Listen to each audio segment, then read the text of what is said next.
Hello, I'm Mathieu from LudoChrono, and today I'm going to give you an overview of The Great Race. As the title suggests, it is a racing game and it is a game for 2 to 4 players, ages 10 and up, and it plays for around 60 minutes. This is a game about racing in a continent, here Africa, and you want to reach the other part of the continent, so you go from the purple point to the other purple point. The first one to get there is the winner, and that's it for the goal of the game. The game is going to be played in several rounds, and every round has a few phases. Each player will have a few things. You have a screen, you have some paper money to start with, and you have a dashboard, which is very important at the beginning of the game. Your gauges are going to be full and they are going to deplete as the game goes. You also have some assistants, and they will trigger the actions they are laid on. So you will have 3 gauges. You have the chassis, and this is basically your hand size. You also have your engine, which is your maximum speed, and finally you have your oil, which is going to be spent every time you move. So how does a game of the Great Race work? Well, first you're going to have some money for the people who are first in the turn order. So I would get some money, and yellow would get some extra money as well.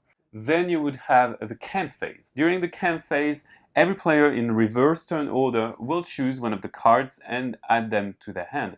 The cards are going to give you various benefits, such as gaining money, replenishing oil, or engine. So, for example, that player will take that card, that other player will take this card, and finally, the one who didn't get to choose me, I'm going to take the remaining cards.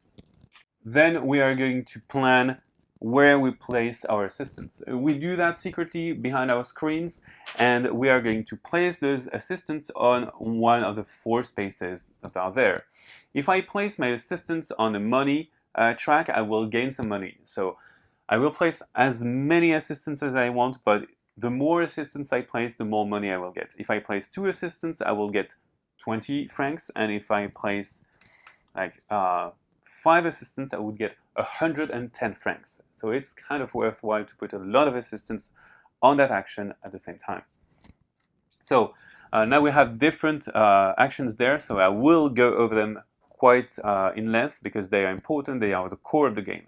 So first, this one can either make you repair your vehicle if you have sufficient money or cards, or you might pilot your vehicle, and this is the one I want to dwell on.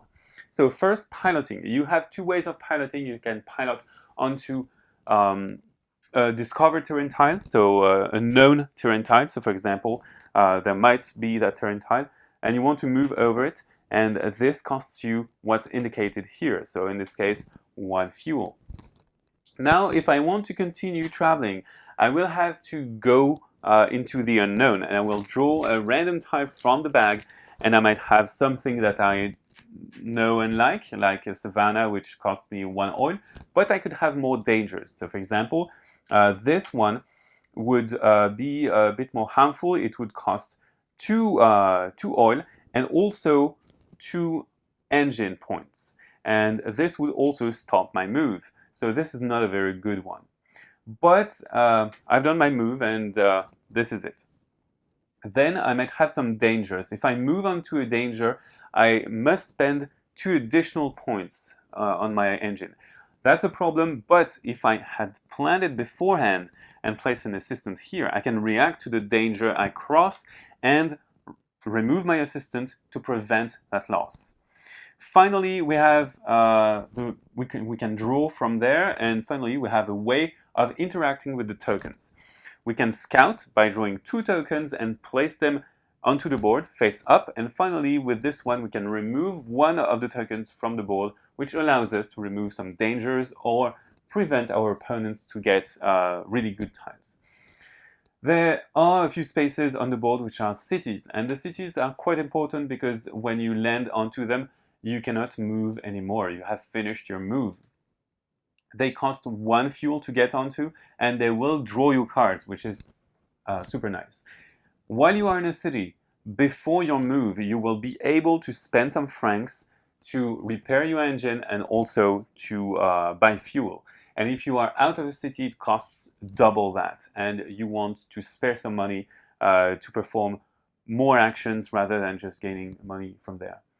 Additionally, there are a few spaces on the board which allow you to move very quickly, and those cost some money, which is there.